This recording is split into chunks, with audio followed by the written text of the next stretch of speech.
Hi guys, so today we're going to be testing out some different polishes on the Mercedes. So I have here my Lake Country pad washer. I have my Mirka. I'm going to be using the Mirka for this video because I realize these are panels that you shouldn't be doing with a 3-inch, and a 5-inch or a 6-inch is going to be more efficient, but it's quiet, it's easy for me to use and talk through, and it makes editing really easy on the videos. So that's the reason why I'm using the Mirka before you get all out of hand in the comments. So I have my Lake Country pad washer. I have this new guard that I made, so I'll show you how that works. If we take our 3-inch here, do a couple squirts so we get our pad wet, work our pad like normal, lift it up, it sprays out. You can see that the cloud only comes through this section right here, so you're limiting your spray around you pretty significantly. And I think that it shows pretty well on camera. Like I was watching a DIY detail video the other day, and now Ivan has his up high on a cart, but he pulls his rotary out to spin it out, and you see like this cloud immediately come out.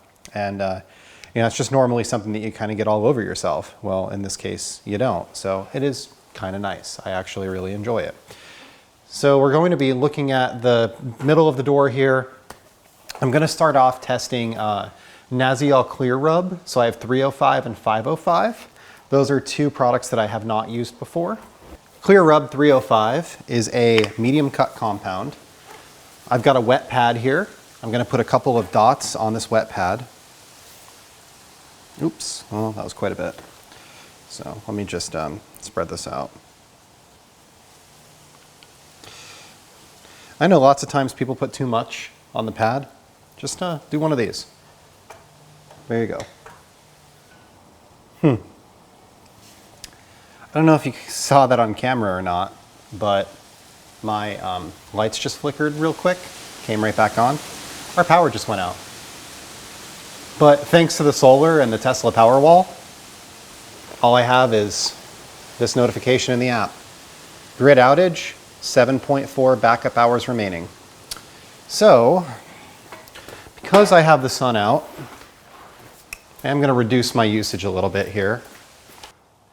What we're really looking at is this. You see all of the scratches and haze that's happening around the light. As we move the light around the panel, we can see that it moves with it.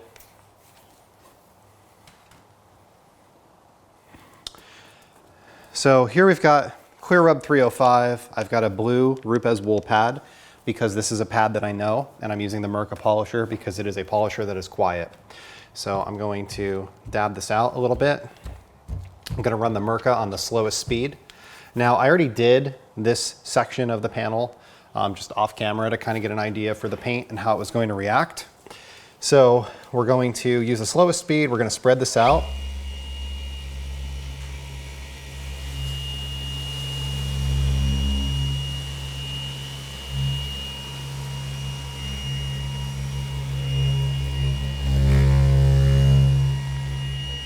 And then we'll raise the speed up and we'll work the polish.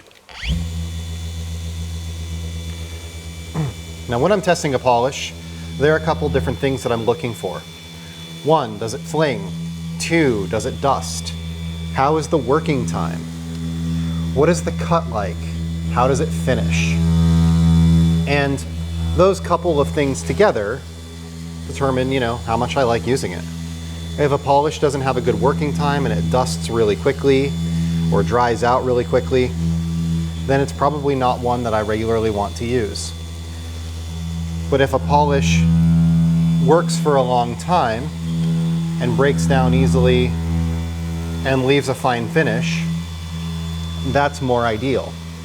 For different paints, different polishes are going to be better or worse. So I always find that the first door or the first hood is a good indicator of how the polish is actually going to work while you're using it. Still getting used to this lens a little bit, this 50mm. So I did get a different lens because my last polishing video, everybody was like, we can't see what you're talking about. And then I got a white car, so it's even worse. So check that out. So see the increased clarity where the scan grip dot is? Now we do still have, so check out like over here, all this haze in the section I didn't do. Check out over here where I did. The clarity around the circle and the lack of fuzziness around the circle, that's kind of what we're looking for. So white is going to be the hardest color to see this in, and I apologize for that. Blacks and blues, those are going to be the easiest. Dark green, colors like that, they're going to show up on camera the best. Part of the reason why I bought a white car is because I don't want to see it every time I walk up to it and see the scratches and swirls that happen to inevitably be there from driving the thing down the road. So what I'm going to do next is we're going to use the Clearub 505 on a foam pad, and we're going to see how this finishes down. So you can see that there are a couple little minor scratches still here around the edge.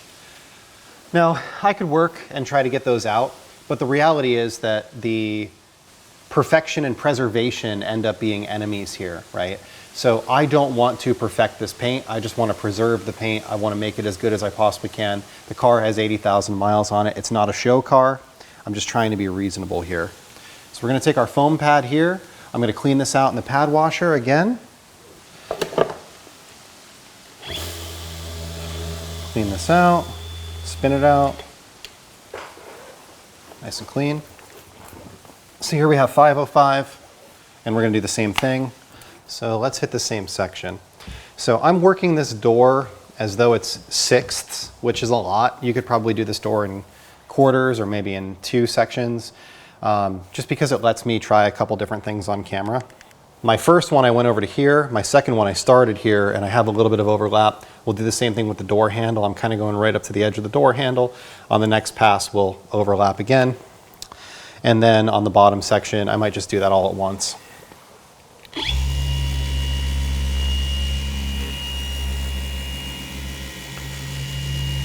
So we'll spread this out.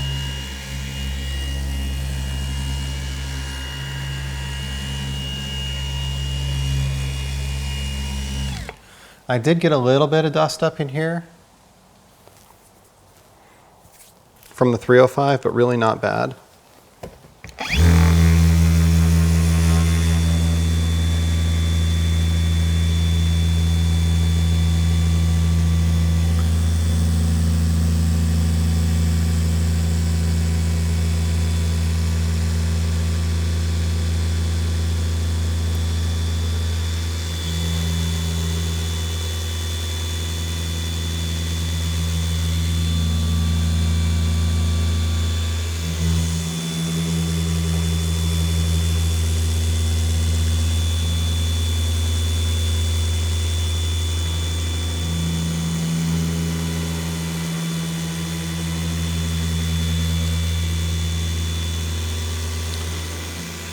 Now you can do a crosshatch pattern. You can go back and forth. I normally do 4 passes and then go from there.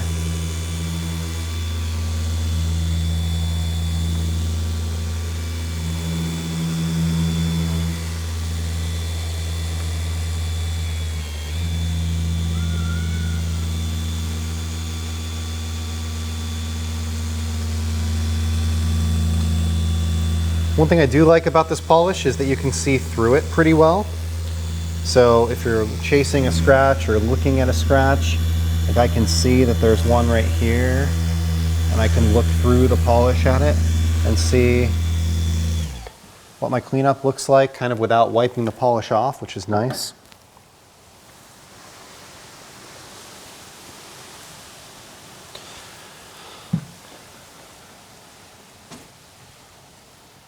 All right. I think that's honestly pretty good. So we're at about 90% cleanup now. Again, it's not perfection. I don't really think I'm gonna chase it much more than that. I think we're just gonna let it go. So 2 passes, 305, 505 seems to work really well. I might try out a couple different polishes because I have a couple different polishes over there that are relatively new. But the Nasiol polish works really well. I didn't have any issue with working time. 4 passes, it wasn't dried out. It just seems to keep going. I got a minor amount of dusting, but really not bad. Dry wipe off was really good. Good correction. The wool pad and foam pad that I chose, the first ones I chose, worked well. I didn't really have to play around with different pads. Now, I generally use those pads and I have a good experience with them. So that probably plays into it a little bit. I'm use a little bit of panel prep spray and just hit the window here because I did get just a little bit of dust here. But yeah, it all in all looks pretty good. So here I'll show you on camera. Really what we're looking for again is the haziness and the swirls. So you see here how we get this haziness like in this area here where we've got those spider web effects. You can see them all down the door here. Now let's take a look up here and we can see that in this section it's nice and clear, and then we get into those haziness again over here below the door handle, and of course up above the door handle where I haven't done any paint correction yet. So I'm honestly really happy with that. So I think Nasiol Clearub is a winner. Honestly, it works really well. It was very easy to use right out of the box. I had great experience right out of the box. And this is white Mercedes paint. It's a little on the harder side. Typically Mercedes paint is a little on the harder side. A lot of German cars are. But it really didn't have trouble cutting it. I used a blue Rupes wool pad with a 305, and then I switched to a purple Kosh Chemie foam pad, the micro cut pad, for my finishing. Those are kind of my go-to pad combo for normal, like my normal process. So that's a pad combination that I know really, really well. Again, excellent working time, low dust, no scent issues or anything like that. It didn't dry out on me. It was easy to wipe off, even dry. I think that it works really, really well. So if you are interested in trying a new compound and polish combination, I would check these out. Now I will say that there is a 705. The House of Rags doesn't have 705, so I don't have 705 here to test out. I think that 705 is a fine cut polish where I technically have a medium compound and a fine compound here. So I think 705 is going to be a little bit finer than this. And maybe you'll end up needing that for certain cars. A lot of lines have a lot of range, and oftentimes you don't need like the heaviest and the finest. You just need the ones in the middle. But anyway, it's nice that there are a lot of different options. That's all that I have for today on the Nasiol polishes. I think they work really well. And if you're interested in trying them out or you have tried them out, drop a comment down below. Let's talk about it. Tomorrow I'm going to be releasing another video, and in that video we're going to be working on the back door of this car, and we're going to be testing out Labo Cosmetica products. So I have all 3 Labo Cosmetica polishes. We'll test those out and see how they perform, and we'll go from there. Thank you for watching. Have a great day.